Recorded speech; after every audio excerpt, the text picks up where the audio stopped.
went wrong with Saltburn? Well, certainly not Barry Keoghan. For anyone unsure of his talent, he's been pretty great in basically everything I've seen, and he finally gets the chance to be the star of a film.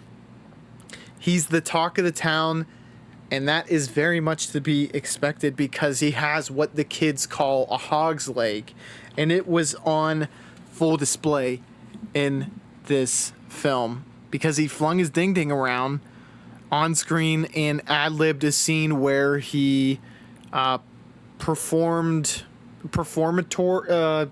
humped a grave.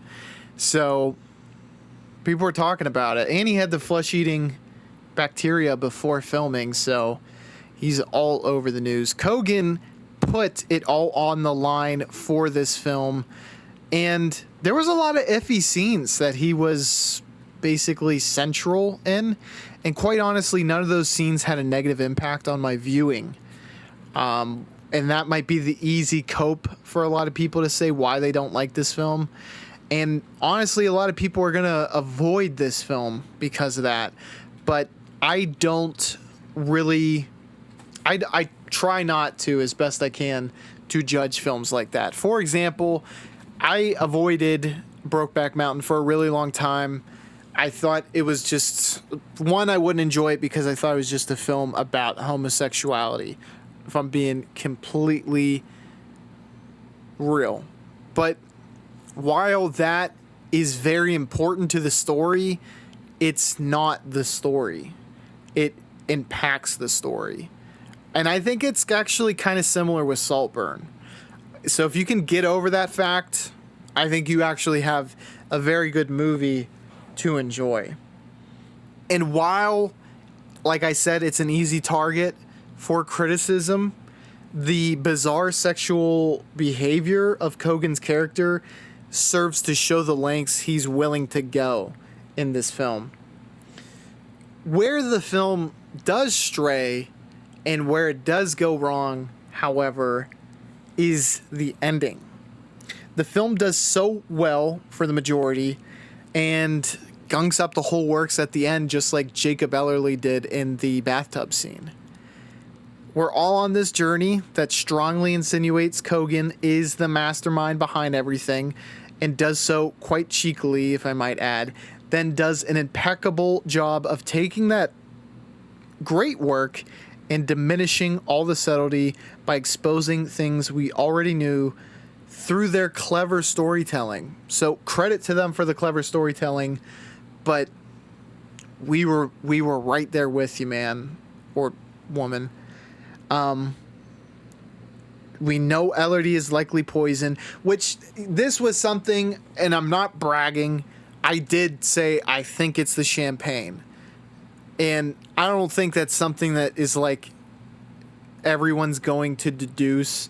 If you're not paying super close attention, you might not deduce it. You might get whatever. I was like, okay, he gave him the champagne before he left. Then it's kind of painted as like an overdose. So as I'm doing it, not everyone's going to have this, but we knew Ellerty was likely poisoned at some point because Keoghan was the last to see him and the death was nonviolent. That, though, is solidified.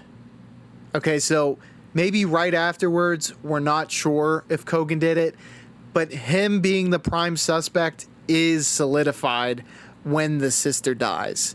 And it's made to look like a suicide, but it's getting very, very coincidental. The dad goes on to die, which he's reading in a newspaper in a coffee shop, which then is like the final nail in the coffin. And it also alerts us that his plan is nearly complete. I mean, because it's 3/4 are out of the way, even though he was banished from the home at this point. Then the mother on the ventilator where he's watching over her. I mean, it's like kind of beating a dead horse at this point where it's like, all right, I did put it together. Now it's like just confirming what I already knew. And then he goes on to kind of exposition dump that he was behind the first two deaths, which we logically deduced at this point. The only tidbit we get that is useful is that Keoghan deliberately targeted Ellerdy, which was a nice touch, I should say. But the over-explanation felt both amateurish and kind of self-congratulatory in a way. If you want to end things right, the way I would do it, and people, you might find this dumb, but whatever. Keoghan's reading the paper in the coffee shop. Everything's the same up to this point. Meets the mom, is either reading about or was reading about the dad's death, or they talk about it. She invites him back to Saltburn. He agrees, hug, wink at the camera, and then for those obsessed with the ding ding dance, cut to wink, black, maybe a second to 5 seconds, and then he's doing the ding ding dance in Saltburn Castle. That's how I would end it, and I think it would make this film great, to maybe even a masterpiece, because I really do think it was great up to that point, and then it's like we're and it wasn't a long portion of the film, but it does stick with you. The end is going to be one of the things that sticks with you. Obviously, this film had a lot of things that stick with you. The bathtub scene, the Keoghan and sister scene, Keoghan and the boyfriend or whatever you want to call him scene. Those stick with you too, but for being gross. This stuck with me, but it was also gross. I'll catch y'all later. Thank you for joining me.